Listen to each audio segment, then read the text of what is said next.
Local police officer who was killed protecting his neighbor was honored today in Washington. A ceremony was held for Sergeant Mujahideen Ramzadeen,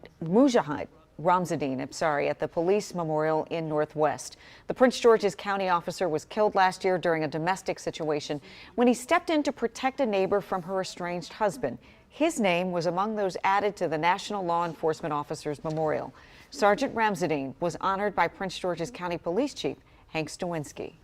He is an example of the very best of us, and that's recognized in the fact that he is being prominently honored this year. Officer Ramzadeen was posthumously promoted to the rank of sergeant.